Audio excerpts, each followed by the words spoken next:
as a community, some of the people who've been here for a long time have heard a lot about the values upon which the community was established. And we realize that, we're continually having new people enter the community, and they haven't had the same familiarity with some of those values and principles. So I thought to talk about one of them that apparently came up recently in a Vinaya discussion group about what we call an economy of generosity. Okay, and so when the Buddha established the Sangha, he established it in relationship to the lay community, making both communities dependent upon each other.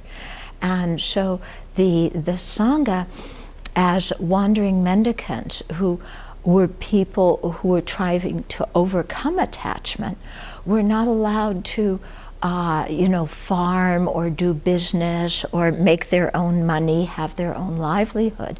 And so to help them overcome attachment, they were to go on pindapat, on alms round, which, by the way, is not begging, and that's not a begging bowl, it's an alms bowl. They're very different. So the Sangha went on alms round, and then were to happily receive whatever was offered by the lay people, whether it's a lot or whether it's a little, and use that to sustain their body and then do their Dharma practice.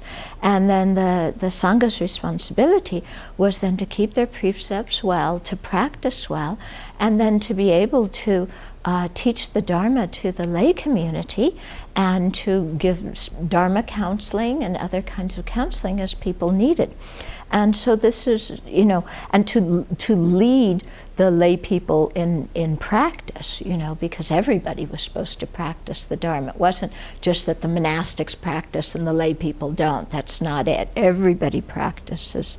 Okay, so this was the way the Buddha set it up. And so in establishing the Abbey here, we couldn't really go on pindapat. We're out in the middle of nowhere. And also, if you go with your alms bowl in the city, they don't quite know what to make of you. So we established it so that we don't buy our own food, and we eat only the food that is offered to us. Okay, and so in that way, we receive food, and then the surplus food gets shared with everybody who is at the Abbey. And in the same way, when we run programs and for all the Dharma books that we have and so on, we don't charge for any of these things. We do everything on a donation basis, okay? And that is because we wanted to be able to live our lives as a life of generosity. Okay, if we charge for teaching, if we charge for Dharma materials, if we charge for counseling, then it becomes doing business, like what you have in the rest of society.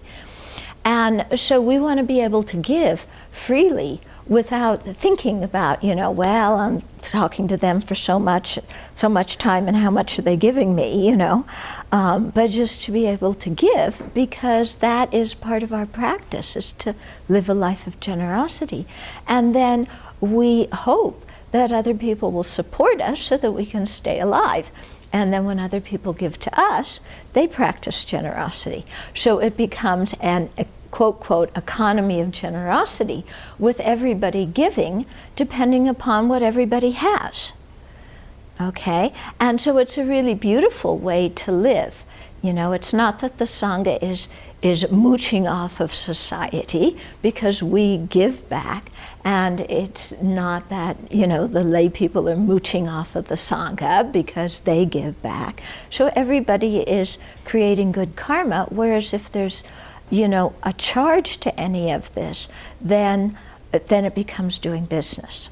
Okay. Now, in the process of doing this, we ran up against a bump in the road, which is we would have retreats, and we would say, just register and then come. And so people would register, but then they wouldn't show up. They would have a change of plans at the last minute or whatever. And we realized that in the American culture, the only way for people to feel committed to doing something is if they have to give some money. Otherwise people just change their mind. That's just the way the culture is, okay? So then we had to start doing something where we ask for $100 deposit dana. Okay, and that reserves somebody's place at a retreat. And we did that so that we could make sure that all the beds were taken, because what was happening before we did this, like I said, people would register, they wouldn't show up at the last minute. We couldn't call all the people on the waiting list and say come, because they had already made other plans.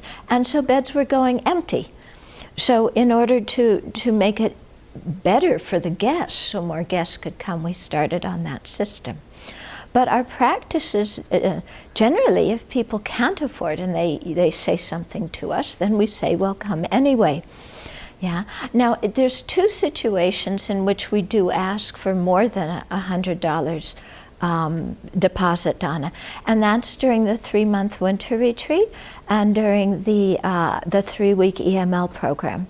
And the reason for that is that, you know, we have the Friends of Sravasti Abbey group, and people make food offerings to support the Sangha to Friends of Sravasti Abbey.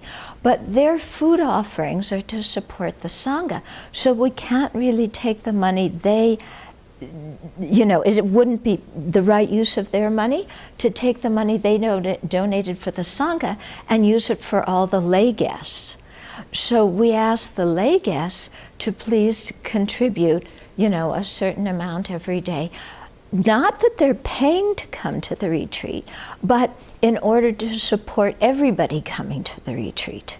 You know, in order to cover the costs for everybody, because we figure if we do it that way, then again, it's a donation, even though we're giving a very suggested donation amount. But people get out of their minds of I'm paying to go, rather I'm supporting the retreat and everybody can eat here. And we felt that was the only fair way to do it for the people who were offering food to the Sangha, because you know, we had to use their offering properly. Okay? So, what we're really trying to encourage by doing things this way is that everybody really has a mind of generosity that takes delight in giving and wants to give, and everybody feels responsible for taking care of the other. The Sangha, you know, wants to teach and share the Dharma and have programs and do all sorts of things for people to come. And the people who come want to sustain the Sangha so that they can practice and study, and then everybody helps everybody. And everybody creates merit that way. And that's the way we want it to be, so that our lives can be lives of generosity.